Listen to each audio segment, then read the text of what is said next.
पूरी दुनिया में पक्षियों की 10,000 से भी ज्यादा प्रजातियां पाई जाती हैं। सभी के वही 2 पंजे, 2 पंख और एक गर्दन होती है। लेकिन इन्हीं में से एक ऐसा पक्षी है जिसकी एक अलग ही पहचान है, जो आसमान का सीना चीर के हजारों मीटर ऊपर 120 किलोमीटर प्रति घंटे की रफ्तार से उड़ता है, जो खुद से कई गुना वजन के शिकार को भी अपने पंजों में दबोच कर उड़ जाता है। और इसीलिए उसे पक्षियों का राजा कहा जाता है, जिसे हम बाज के नाम से जानते हैं। और एक बाज इतना ऊंचा मुकाम हासिल करता है अपनी ट्रेनिंग और अपने पुनर्जन्म की वजह से। अगर आप भी बाज की तरह इस दुनिया में एक मुकाम हासिल करना चाहते हैं तो एक बाज के बाज बनने का पूरा सफर आपको जानना बहुत जरूरी है, क्योंकि 25 से 30 की उम्र में आने के बाद भी लोगों को रिस्क लेने से डर लगता है। लेकिन एक बाज के जीवन की शुरुआत ही रिस्क से होती है। जिस उम्र में बाकी पक्षियों के बच्चे सिर्फ चिचियाना सीखते हैं, उस उम्र में एक मादा बाज अपने बच्चे को पंजों में दबोचकर हजारों मीटर ऊपर आसमान की ऊंचाइयों में उड़ जाती है, उसे ये बताने के लिए कि तेरा जन्म आसमान का सीना चीर के सबसे ऊपर उड़ने के लिए हुआ है। तेरा जन्म पक्षियों का बादशाह बनने के लिए हुआ है। जमीन से हजारों मीटर ऊपर ले जाकर मादा बाज उसे अपने पंजों से छोड़ देती है और यहीं से शुरू होती है उसकी हाई रिस्क ट्रेनिंग। वो चूजा जमीन की तरफ तेजी से गिरने लगता है।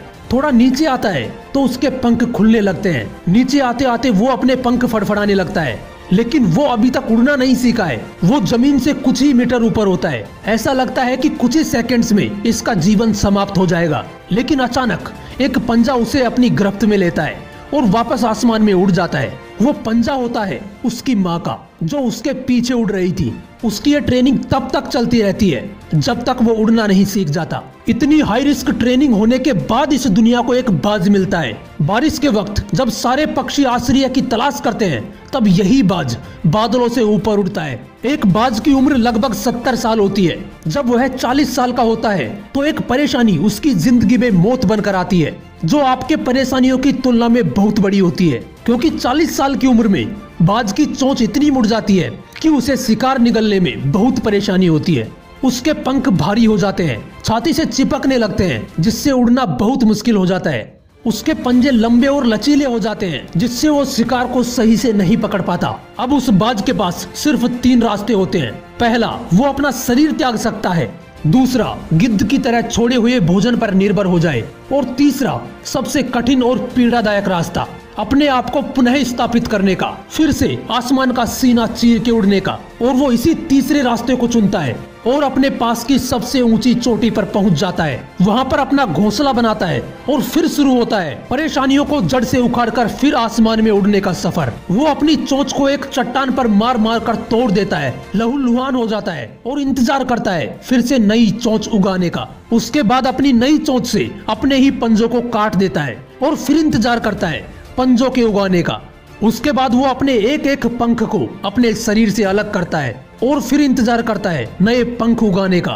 और इस प्रक्रिया में उसे समय लगता है पूरे 5 महीने का। इन 5 महीनों की कड़ी तपस्या से एक बाज का पुनर्जन्म होता है। वो फिर से तैयार हो जाता है आसमान का सीना चीर के उड़ने के लिए। जो 3 रास्ते बाज के पास थे, वही 3 रास्ते आपके पास भी होते हैं। लेकिन कुछ लोग पहले रास्ते को चुनते हैं और परेशानियों के बोझ तले दबकर सुसाइड कर लेते हैं। ज्यादातर लोग दूसरे रास्ते को चुनते हैं। वो परेशानियों का बोझ पड़ते ही अपने लक्ष्य को छोड़कर एक नॉर्मल लाइफ जीने लगते हैं। और कुछ वो लोग भी होते हैं जो इन परेशानियों को लात मारकर अपनी मेहनत के दम पर बाज की तरह आसमान की बुलंदियों को छूते हैं। दोस्तों, बाज की ये ट्रेनिंग हमें एक बहुत बड़ी सीख देती है कि अगर रिस्क लेना पड़े तो लो, लेकिन अपने फील्ड में अपने आप को इतना ट्रेन कर लो कि उस फील्ड में आपसे ऊपर उड़ने के बारे में सोचकर ही लोगों के पसीने छूट जाएं। तभी आप अपने फील्ड के बादशाह कहलाओगे। Sachin Tendulkar, MS Dhoni, Cristiano Ronaldo ऐसे ही नहीं बन गए। इन्होंने सबसे पहले ट्रेन किया अपने आप को, फिर इतनी ज्यादा मेहनत करी कि इन्होंने अपने फील्ड में सबकी फाड़ के रख दी।